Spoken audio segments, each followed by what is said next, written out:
राधे कृष्णा। जय बोलो सीता रामचंद्र भगवान की जय। श्री राम जय राम, जय जय राम। श्री राम जय राम, जय जय राम। जय बोलो सीता रामचंद्र भगवान की जय। जय बोलो राष्ट्र गुरु समर्थ रामदास स्वामी की जय। जय बोलो वीर धीर सूर आंजनेय स्वामी की जय। जय बोलो स्वराज्य सिंहासनाधिपति छत्रपति शिवाजी महाराज राजे की जय। வெற்றிலை முதல்ல வெற்றிலைக்கு ஏன் வெத்தலைன்னு பேர் தெரியுமா? இது காஞ்சி மகா பெரியவா ஒரு பக்தரை பார்த்து கேட்ட கேள்வி. இந்த வெத்தலை கொடியை பார்த்தோம்னா அதுல பூ காய் ஒன்றும் வராது. வெற்றி இலை அவ்வளவுதான், வெறும் இலை மட்டும்தான் இருக்கும் அதுல. அதனாலே அதன் பேர் வெற்றிலை. வெத்து இலை வெத்தலை. இந்த வெற்றி வேட்டுங்க அந்த மாதிரி வெட்டு இலை வெற்றி இலை வெற்றிலை. ஆயுர்வேத மருத்துவத்துல வெற்றிலைக்கு ஒரு மரியாதை உண்டு. அப்புறம் சித்த வைத்தியத்திலையும் உண்டு. சில மருந்துகள் வெத்தலைக்குள்ள வச்சுதான் மென்னு சாப்பிடுவார்கள். இந்த தொண்டைக்கட்டுக்கெல்லாம் வெற்றிலை வைத்தியம்னு உண்டு. அதனால சில சந்தர்ப்பங்கள்ல வைத்தியர்களே சொல்லுவாங்க, இந்த இதை குளிய வெத்தலையில போட்டு மடிச்சு சாப்பிட்டுங்க அப்படின்னு. அந்த வெற்றிலை சாறு நல்லது. கல்யாணமான உடனே தான் வெற்றிலை போட்டுக்க சொல்லுவாங்க. வெத்தலை பாக்கு, மூணாவதுன்னு சொல்லுவாங்க சுண்ணாம்பு. இந்த மூணும் சேர்த்து போடுறது குட் ஃபார் ஹெல்த். வெத்தலை பாக்கு சுண்ணாம்பு பிரச்சனையே இல்லை. இந்த கூட இந்த புகையை மற்றெல்லாம் வைப்பா, அங்கதான் பிரச்சனை ஆரம்பிக்கும். எதுவுமே சாப்பாட்டுக்கு அப்புறம் சாப்பிடுறது ஜீரண சக்தி, மவுத் ஃப்ரெஷ்னர். இந்த வெத்தலையோட ஏலக்காய், ஜாதி பத்திரி இதெல்லாம் வச்சு கூட சாப்பிடுவாங்க. கிருஷ்ண சைத்தன்ய மகாபிரபுல சம்சாரியா இருந்த பொழுது அந்த மாதிரி வெத்தலை தாம்பூலம் நல்லா ரசிச்சு சாப்பிடுவார் அப்படின்னு இருக்கு.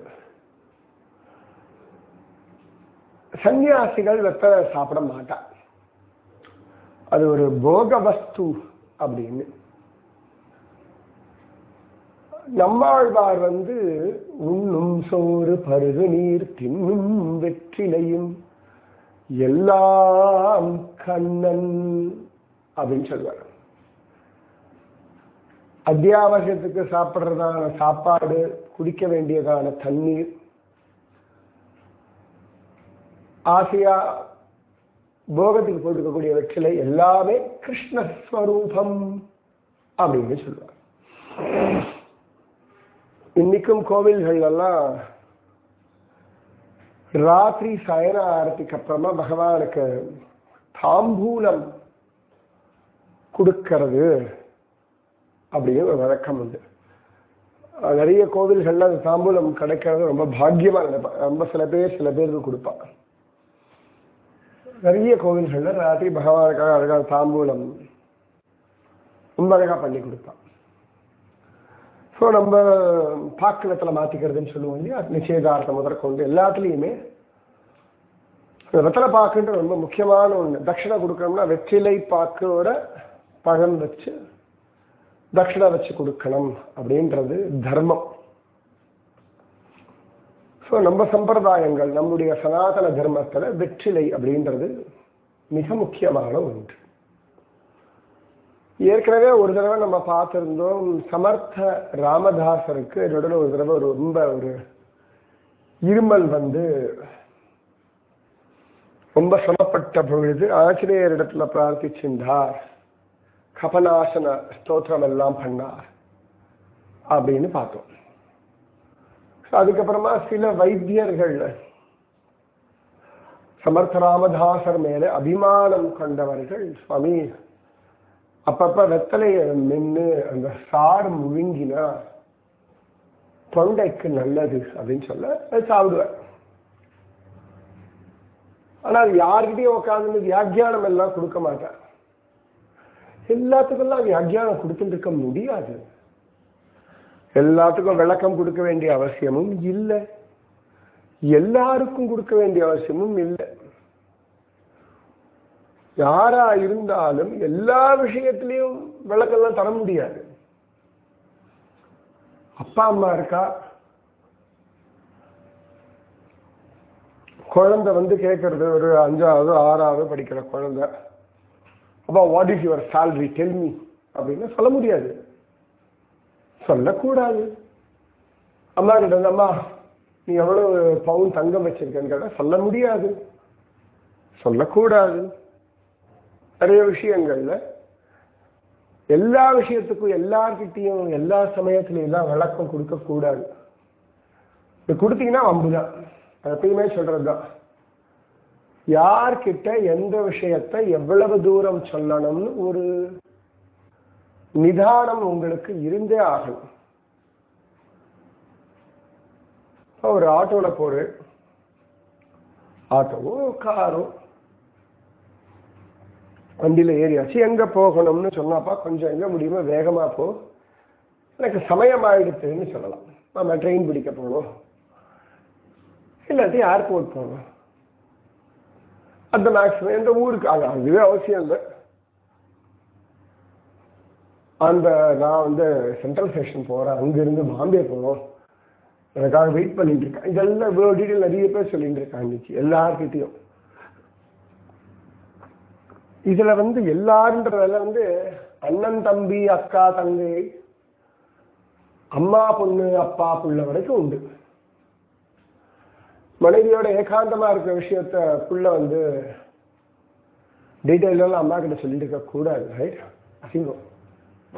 நிறைய விஷயங்கள் உண்டு. யார் யாருக்கிட்ட யாரா இருந்தாலுமே இதை இவ்வளவு மேல சொல்லக்கூடாதுன்னு இருக்கு. சொல்லக்கூடாது, அவ்வளவுதான். ஸோ சமர்த்த ராமதாசர் எல்லாத்துக்கும் எல்லார்கிட்டையும் வியாக்கியானம் எல்லாம் கொடுக்க மாட்டார். நிறைய பேர் அதை வந்து தப்பா புரிஞ்சுடுவான்.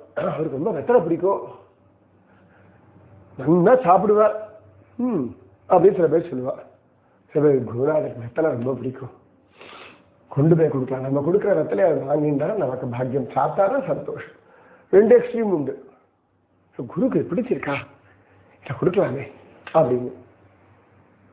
இன்னொன்னு உண்டு, யாரோ ஒருத்தர் கொடுக்க, யாரோ ஒருத்தருக்காக அந்த பக்திக்காக அவளுக்கு இதுதான் கொடுக்க முடியும் சொல்லி குரு சாப்பிட உடனே பார்க்க இன்னொரு ஃபிஷா இது குருவுக்கு ரொம்ப பிடிக்கும் அப்படின்னு சொல்லி அவ ஒரு அபிப்பிராயம் வச்சிருந்தா அது ஒரு 4 பேருக்கு சொல்ல வரவா போறா எல்லாம் வெத்தலையா கொடுத்தாங்க குருக்கா. நிலைமை என்னத்துக்கு ஆகும்? எதுவா இருந்தாலும்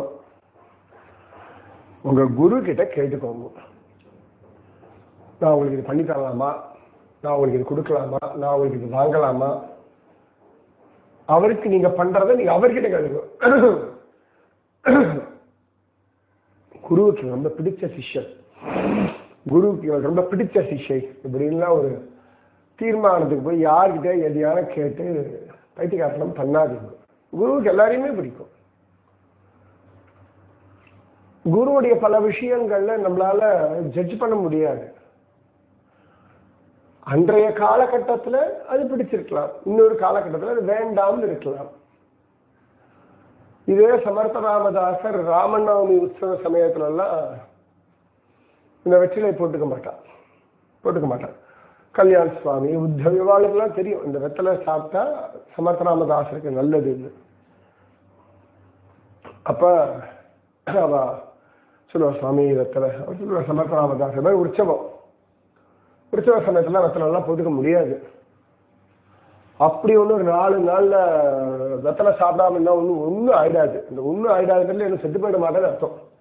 கூடுமான வரைக்கும் சமர்த்தராமதாசர் வார்த்தைகள்ல ஒரு நிதானம் இருக்கும். ஒன்றும் ஆயிடாது அப்படின்ட்டார். பல சந்தர்ப்பங்கள்ல விட்டுடுவார். மற்ற சமயங்கள்ல வெத்தலை சாப்பிடுவார். இதுதான் சமர்த்த ராமதாசர் வெற்றிலை சாப்பிடுவதற்கான காரணம். யார் அறிவார்?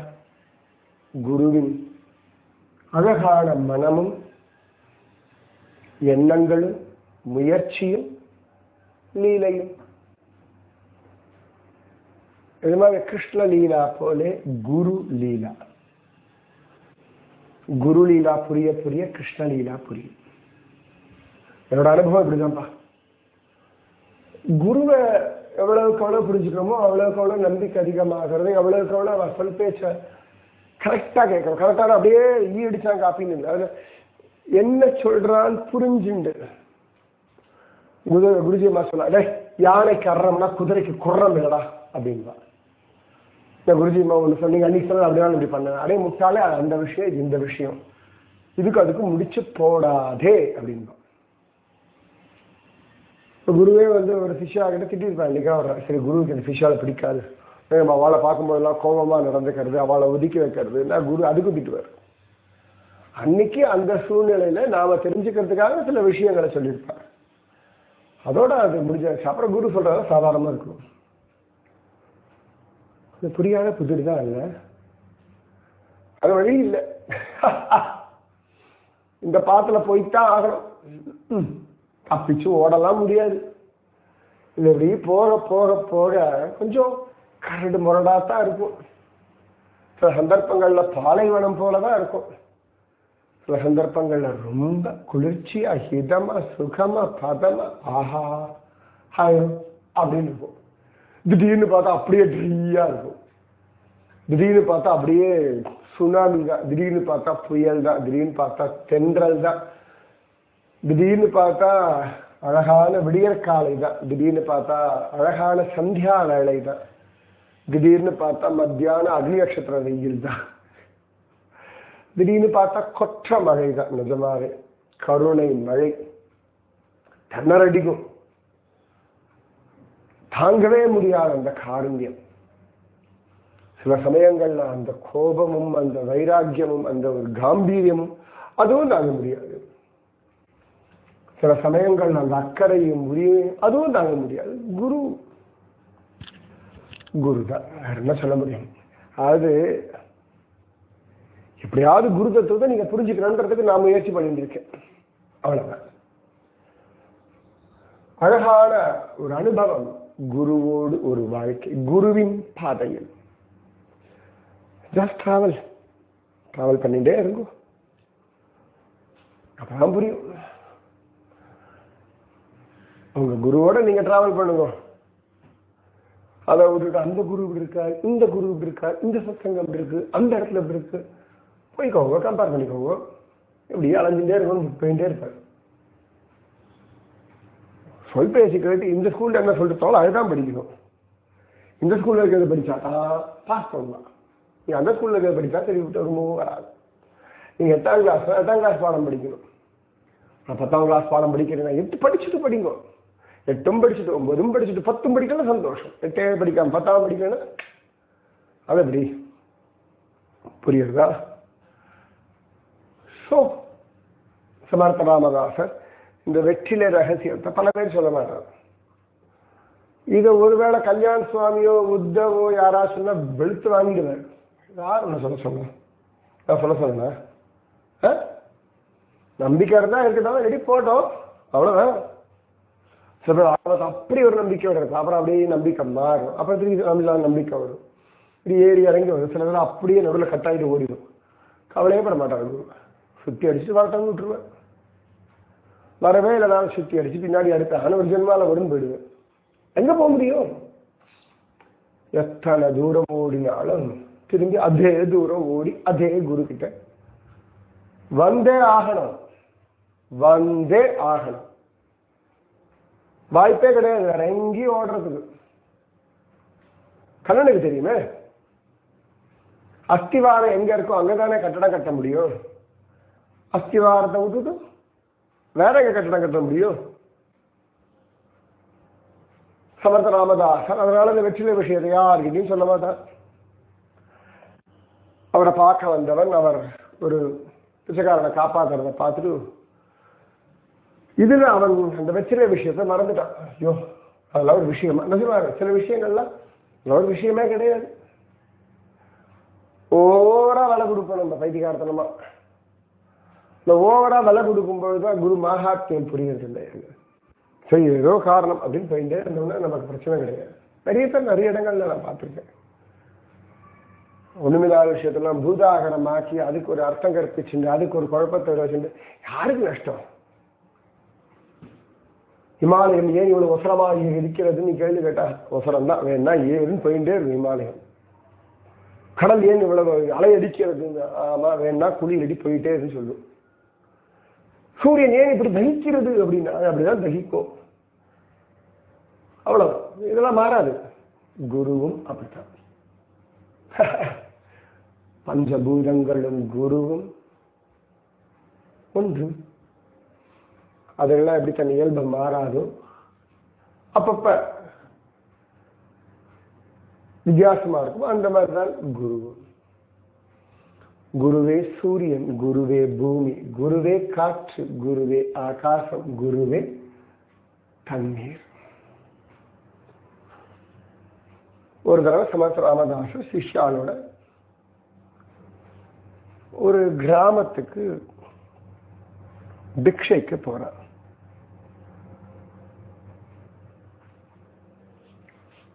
சத்தாரா அந்த பக்கத்துல அப்படி போயிட்டு இருக்கும்போது ஒரு கிராமம். அங்க ஒரே முகம்மதியர்கள் கூட்டம். அவருக்குலாம் தெரியும் ஏற்கனவே சமர்த்த ராமதாசருடைய பிரபாவம் பிரதாபம் எல்லாம். அவளுக்கெல்லாம் எப்படியாவது சமர்த்த ராமதாசரை கொஞ்சம் ஒரு சான்ஸ் கிடைக்கணும், அவமானப்படுத்தணும்னு ரொம்ப நாளா ஒரு ஆசை, அப்படி விருப்பு அவளுக்கு. நாகோட்டனே அப்படின்னு ஒரு இடம், நாகோட்டனே. அந்த கிராமத்துக்கு சமர்த்தனாக நிறைய அவாதம் ஜாஸ்தி. இன்னைக்கும் சில சில இடங்கள்ல அவாதம் உண்டு. அப்ப ரொம்ப உக்ரமா மற்றவர்களை ரொம்ப அசிங்கப்படுத்துவா, அவமரியாதைப்படுத்துவா. பாரத தேசத்திலேயே உண்டு. இதெல்லாம் மாறணும், மாறும், மாற்றி காட்டுவோம். இந்த தேசம் எல்லாருக்கும் பொதுவானது, எல்லாருக்கும் முழு உரிமை உண்டு. அதை விட்டுட்டு பெரும்பான்மையான மக்கள் சனாதன தர்மத்தை ஃபாலோ பண்ணும்போது அவர்கள் அவமானப்படுத்துறதோ அசிங்கப்படுத்துறதோ அவர்களை இல்ட்ரீட் பண்றதோ தர்மம் இல்லை. மைனாரிட்டின்றதுக்காக என்ன வேணா பண்ணலாம்லாம் எங்கேயுமே கிடையாது. தர்மம் சட்டம் அப்படின்னு எல்லாருக்கும் பொது. அப்படி இருந்தா மட்டும்தான் நல்லது. சமர்த்த ராமதாசர் அவர் கவலையப்பட மாட்டார். அவர் பாட்டுக்கு அந்த கிராமத்துக்குள்ள போற சிஷ்யாவை கூட்டு அவளை பேசி வச்சிருவான். அதுல ரொம்ப அந்த கூட்டத்துல அவ என்ன முடிவெடுக்கிறாளோ அதுதான். இன்னி வரைக்கும் இவாளுக்கு தான் ஓட்டு போடணும் முடிவு பண்ணா அவளுக்கு தான் ஓட்டு போடுவான். அன்னைக்கு யாரும் எங்கேயும் வெளியில போக மாட்டா, லீவு போட மாட்டா, ஊரை விட்டு போக மாட்டா. கட்டாயம் இருந்து ஓட்டு போட்டுடுவார்கள். இது நிறைய வரணும் இந்த அவேர்னஸ் நமக்கு எல்லாருக்குமே. அங்க முடிவு பண்ணியாச்சுன்னா அவ்வளவுதான். இதுல அவன் மற்றவர்களை சுதந்திரத்தை பத்தி பேசுவாள். அந்த அந்த அவளுடைய அந்த அமைப்பு இருக்குன்னா அவ சொல்றதுதான். அவ இஷ்டத்துக்கு ராமர் கோயிலை பத்தி தான் பேச, நம்ம யாரும் அவளை பத்தி பேசக்கூடாதுங்க. நல்ல ஞாபகம், இதெல்லாம் மாறணும். இந்த பாரத தேசம் ஹிந்துஸ்தானம், இதோடைய லட்சியத்துல நாம போயிட்டு இருக்கோம். புரியுறதா? நமக்கு மற்ற மதங்கள் மேல விருப்போ கோபமோ அருவிருப்போ கிடையாது. ஆனா அவர்கள் நம்முடைய மதத்தை எள்ளி நகையாடுறது, நம்முடைய மதத்தவர்களை டார்கெட் பண்றதின் போது நாமும் திரும்பவும் அதற்கான பதில் தந்த ஆகணும். இது இது ஒரு தர்மம். நம்ம குடும்பத்தை, நம்முடைய வம்சத்தை, நம்முடைய பரம்பரையை, நம்முடைய குழந்தைகளை, நம்முடைய சகோதர சகோதரிகளை, நம்முடைய நண்பர்களை காப்பது நம் தர்மம். சரியா? அதனால நீங்க மனசுக்குள்ள இதெல்லாம் மாறணும், மாறும். அப்பயே சொல்றதா, காஷ்மீர் விஷயம் சொன்னோம், ராமர் கோவில் விஷயம் சொன்னோம், எல்லாம் நடக்கிறது. இன்னும் நிறையவும் நடக்கத்தான் போகிறது. ஜோராவே நடக்கும், கவலையே வேண்டாம். ரொம்ப விசேஷமா சமர்த்த ராமதாசர் எப்பவுமே அவ பாட்டுக்கு ஸ்ரீராம ஜெய ராம ஜய ஜய ராம, ஸ்ரீராம ஜய ராம ஜய ஜய ராம, ஸ்ரீராம ஜய ராம ஜய ஜய ராம, ஸ்ரீராம ஜய ராம ஜய ஜய ராம அப்படின்னு ஜெபிச்சுட்டு போயிட்டே இருக்கா. சாதாரண அப்படி போனா ஒவ்வொரு வீட்டுல இருந்து அவ வெளில வருவா, பிக்ஷை போடுவா, வாசல்ல போய் நிற்பா. இங்க எல்லாரும் ஊர்ல எல்லாரும் வெளியில நிக்கிறா. அவ போற வீதிகள்ல எல்லாரும் அவ வீட்டுல இருந்து வெளில வந்து நிக்கிறா. யாரும் பிக்ஷைக்கு ரெடியா இல்லை. சமத்ராமதாசன் ஒவ்வொரு விஷயம் ஒரு வீட்டு வாசலை போக சொல்றார், ஸ்ரீராம ஜெயராம ஜபிக்க சொல்றார். அவளுக்கு இன்னும் கோபம், என்ன திமிரு இருந்தா இங்க வந்து ஜெபிப்பாங்க. சமத்ராமதாசர் கவலையே படல. அவள் அடிக்கவும் இல்லை, பிடுங்கவும் இல்லை, ஒன்றும். நம்ம பாட்டுக்கு நம்ம நாமத்தை ஜபிக்கிறோம். இது பாரத தேசம் தானே, இதுல என்ன இருக்கு அப்படி அவ பாட்டுக்கு ஜபிச்சுட்டு போனான். கொஞ்சம் ஒரு வீட்டு வாசல் நிற்க, யாரும் ஒன்றும் தர மாட்டேங்கிறாங்க. சிஷ்யாலும் கவலையே படலை. சமத்ராமதாசர் துளி கூட கவலைப்படலை. அவ பாட்டுக்கு எல்லாம் அந்த கிராமத்திற்கு எல்லாம் ஒரு 7 வீதிகள் இருக்கு வச்சுக்கோங்க. சின்ன கிராமமா இருக்கு, ஒரு 10-15 வீதிகள், அவ்வளவுதானே. அவர் பாட்டுக்கு போனா ஒரு வீட்லையும் யாருமே, அவளோட மெயின் ஏரியா அது, ஒண்ணுமே பிக்ஷையே கொடுக்கல. சமர்த்த ராமதாசர் ஒன்னும் சொல்லல. அவன் அப்படியே ஜெபிச்சுனா திருப்பியும் ஊர் எல்லைக்கு அப்படி வரார். சிஷ்யாவுக்கு தெரியும் சமர்த்த ராமதாசர் இடத்துல யாரும் முன்னாடியே வந்தாங்க, இவாள்லாம் இருக்கா, நம்ம போனா பிக்ஷா எல்லாம் ஒன்றும் சொல்லாது, சொல்லவும் முடியாது, சொன்னாலும் இவர் போவார். வீண் பிடிவாங்க, வரட்டு பிடிவாங்க. வீண் பிடிவாதெல்லாம் கிடையாது. சில விஷயங்களை நிரூபணம் பண்ணித்தானே ஆகணும். என்ன பண்ண முடியும்? ஊரை விட்டு வெளில வரா, திடீர்னு பார்த்தா ஐயோ ஐயோ ஐயோ ஐயோ கத்து அவெல்லாம் என்ன எதுன்னு யாருக்கும் ஒன்றும் இல்லை. எல்லாரும் ஓடி வரா வீட்டை விட்டு, ஆண்கள் பெண்கள். பெண்கள் வெளில விட மாட்டாங்க, ஆண்கள் மட்டும் தான் வெளில இருந்தா. இப்ப பார்த்தா ஆண்கள் பெண்கள் குழந்தைகளை தூக்கி இந்த திக்கு ஓடி வரா. எல்லாரும் வீட்டை விட்டு ஓடி வர ஐயோ ஐயோ கத்தின்னு இருக்கா. சிஷ்யாளுக்கும் சமர்த்த ராமதாசருக்கும் ஒன்றும் புரியல. எப்படி திரும்பி பார்க்கிறார் சமர்த்த ராமதாசர். எல்லா வீட்டு மேலேயும் தீ பிடிச்சு எரியாது. யாருக்கும் ஒன்றும் புரியவே இல்லை. ஆளே இல்லை, யாரும் தீ வைக்கிறதுக்கு ஆள் இல்லை. எல்லாரும் பகல் போடுது. எல்லா வீடும், ஏதோ ஒரு வீடு 2 வீடுன்னா பரவாயில்ல, அந்த ஊடக எல்லா வீடும் தீப்பிடிச்சு எறியறது. வாழுது ஒண்ணுமே புரியல. எப்படி அணைக்கிறது, ஏது அணைக்கிறது ஒன்னும் தெரியல. சமர்த்த ராமதாசர் பார்த்தார், கையை கூப்பிண்டார், கண்கள்ல கண்ணீர். ஜெய ஜெய ரகுவீர சமர்த்த அப்படின்னா. சிஷ்யாளுக்கு புரியல. சில சந்தர்ப்பங்கள்ல மனிதர்கள் இப்படிதான் அவமானப்படுத்துவார், இப்படிதான் ரொம்ப அசிங்கமா நடந்துப்பாங்க. அந்த மாதிரி சமயங்கள்ல நம்ம பாட்டுக்கு ஒதுங்கிடணும். அவர்களை விட்டுட்டு தானாகவே அவர்களுடைய கர்மாவே அடிக்கும். ஏன்னா எப்படி அவமானப்படுத்தலாம் கேட்டுலாம் இருந்தோம் வச்சுக்கோங்களேன், சரிபட்டு வராது.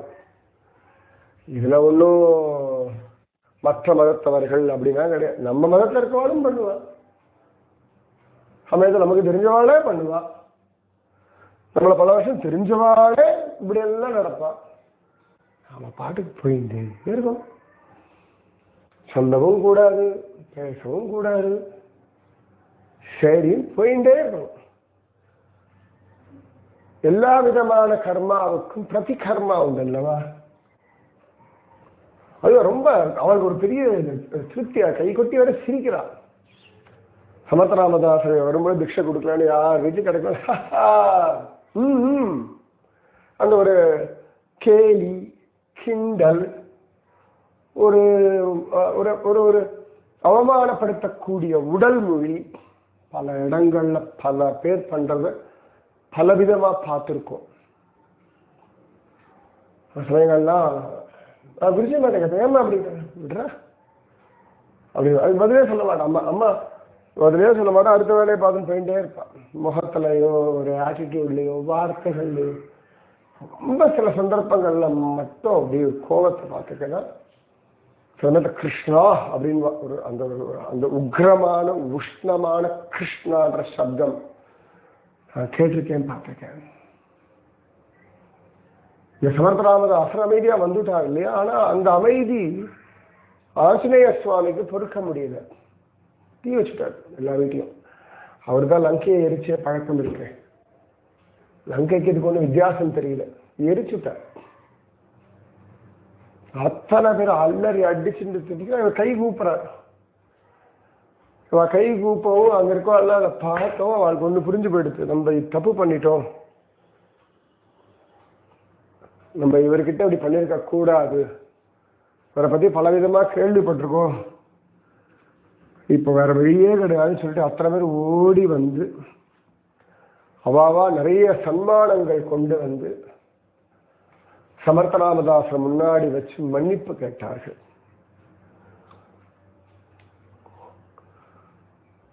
குரு ஒரு படையெல்லாம் திரட்டிட்டு வரமாட்டார், எல்லா இடங்கள்லயும் வாய் பேச மாட்டார். இது வந்து நான் யார் தெரியுமா அந்த இதுவும் கிடையாது. அவர் பாட்டுக்கு போனா தெய்வத்துக்கு பொறுக்கிறது இல்ல. எவ்வளவு பிரியம் ராமதாசர், எவ்வளவு பெரியவர், அவ்வளவு ராமநாமம் ஜபிக்கிறவர். ஊர்வகத்திற்கு வாழ்க்கையெல்லாம் ராமநாமத்தை உபதேசம் பண்ணி ராமதர்ஷனம் பண்ணி வைக்கிற விளையாடினா அது அந்த ஒரு நிதானத்துல மட்டும் எப்பயுமே இருங்கும்.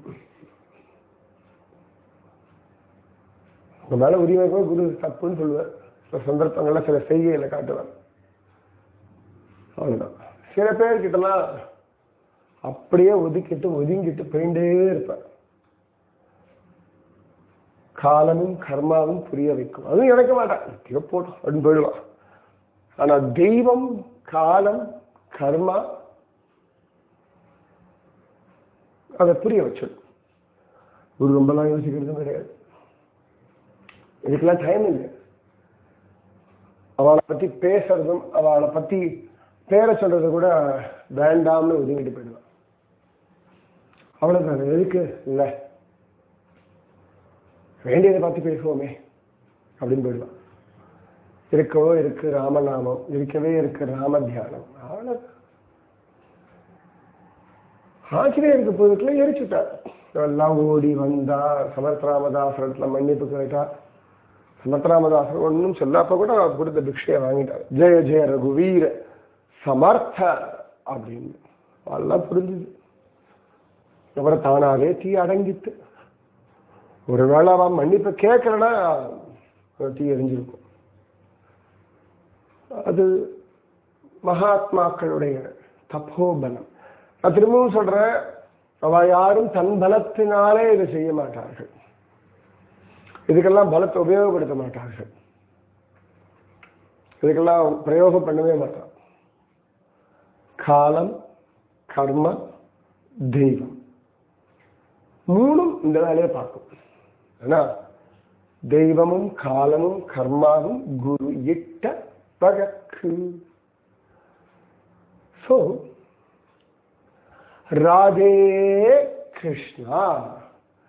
ஸ்ரீராம ஜய ராம ஜய ஜய ராம.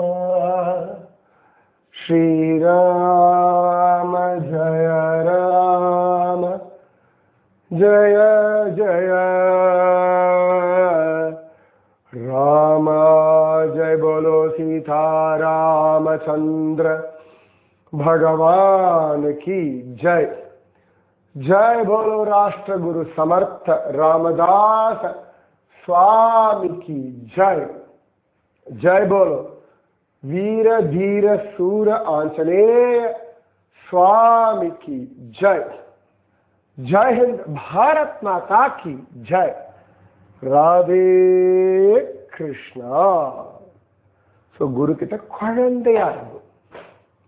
என்னருமே குழந்தைகளே, குழந்தையாவே இருங்கோ. சரியா? ராதே கிருஷ்ணா.